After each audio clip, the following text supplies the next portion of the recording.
Hey guys, this is North back again with another video. Today's video I'm coming to you with another fragrance rotation.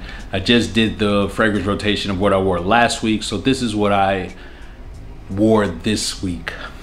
On Sunday, I went with the House of Amouage again, and I wore Gold Woman. This is the 50 ml Extrait version of Gold Woman.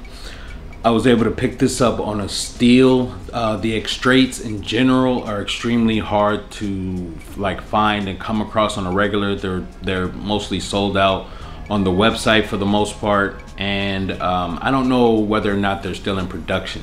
Now, Gold Woman was released in 1983. This was the first fragrance from Amouage, and Guy Robert, he perfumed this one. And I normally don't talk about perfumers, but he's pretty famous. So this is the first fragrance from the House of Amouage, the men's and the women's version.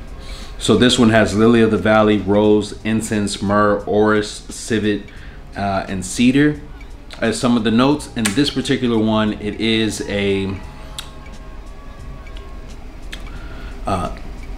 considered a floral aldehydic fragrance, so it does have that sort of feel like a Chanel No. 5 or something like that.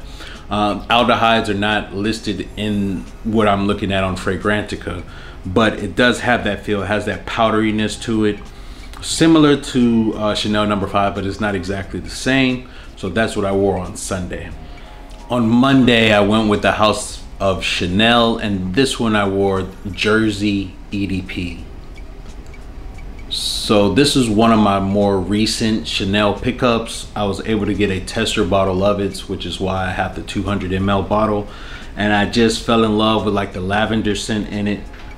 Even though I use lavender in my diffuser and things like that, it's an extremely natural lavender note in this one.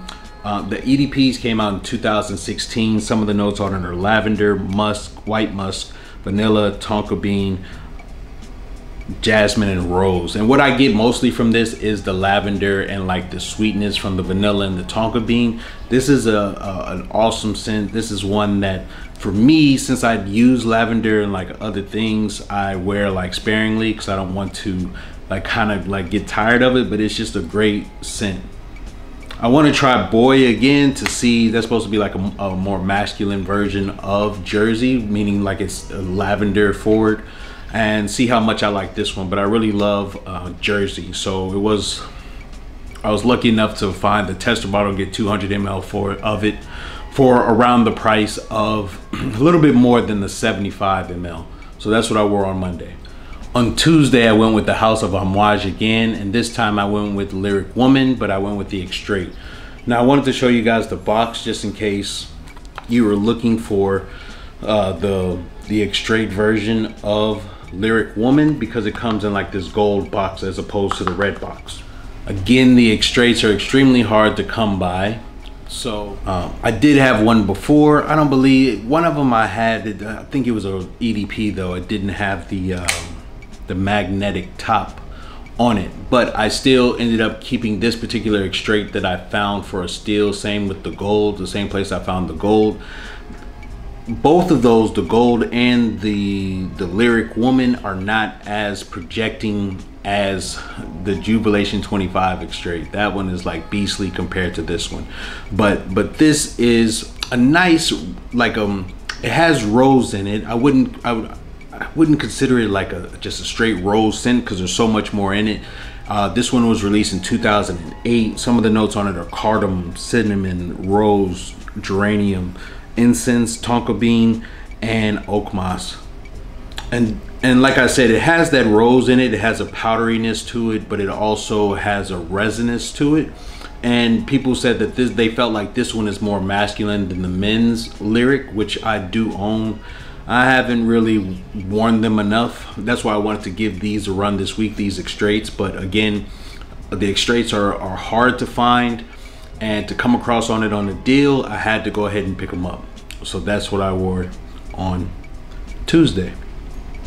On Wednesday, I went with one of my all-time favorite fragrances. This is probably my top 5 of all time, and that one is Chypre Palatin. This one is the Silk Road edition. and it's 100 ml. I do have the 75, so this one is pretty much my backup, but I wanted to give it some wears to get some air inside of it. Chypre Palatin is of course a Chypre fragrance, and it was released in 2012. Some of the notes on Chypre Palatin are galbanum, aldehydes, clementine, plum, tolu balsam, castoreum, benzoin, and vanilla. There's a lot of notes in this one, but what I like about this is I do get a Chypre from it, meaning it's not similar to anything else, but I do get that type of feel from it. Some people just say that it's maybe is more of like an ambery, so it's like an ambery Chypre.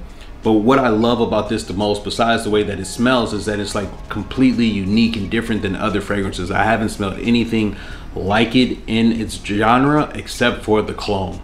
So I had to give this one a run. That's what I wore on Wednesday. On Thursday, I went with the House of Dusita. This is my favorite Dusita fragrance. It is an Extrait, and this one is called Issara. So I only own Issara and Oud Infinity. Those are the only two that I own. This is one that I definitely wish that I had a backup bottle of. I ended up buying another bottle of Oud Infinity because I know that one's discontinued. So I want to see if one day I can come across it, because this is only 50 ml and I've gone through a little bit more than like 2/3 of it, but this is my favorite scent from the whole line. Issara was released in 2016, and some of the notes on this are pine needles, herbal notes, tonka bean absolute, clary sage, vetiver bourbon, pine leaf, ambergris, and oak moss. And this is just a great like fougere type of scent. It doesn't have lavender in it, but it gives you a few fougere, like a barbershop, a barbershop type of feel from it. And I just love this scent. It's one of the best discoveries that I've found just on my own, and it's my favorite one from the house. So that's what I wore on Thursday. And on Friday, I went with the House of Bvlgari, and this one is Kobraa. This is the only one I have from the Legitimate line. I believe it's the only one I even have from Bvlgari in general. I've owned a few, but I sold them. So this is one of the best incense fragrances in the game. It was released in 2020. It's considered an amber fougere. The only notes listed are 3 notes: geranium, olibanum, which is frankincense, and oud. You don't get a lot of oud from this. What you get is the frankincense. Maybe there's some synthetics in here, but to me, I would say this is like a incense and like a rose, which is where that geranium comes in, type of scent. Now this one, I was able to find a tester bottle of it, so this is why I have this one in my collection. I think when I went through one of my gray market places, they'll bring stuff out that that's not on display. I smelled it, and just anytime I smell something that has that incense in it, it catches my eye. But I was sort of burnt out on incense at the time. I've had over 30 incense-based fragrances. I've since sold a majority of them. This is one that is top-notch. So if you haven't tried Kobraa and you like incense-based fragrances, Kobraa is definitely one to check out. So that's what I wore this week.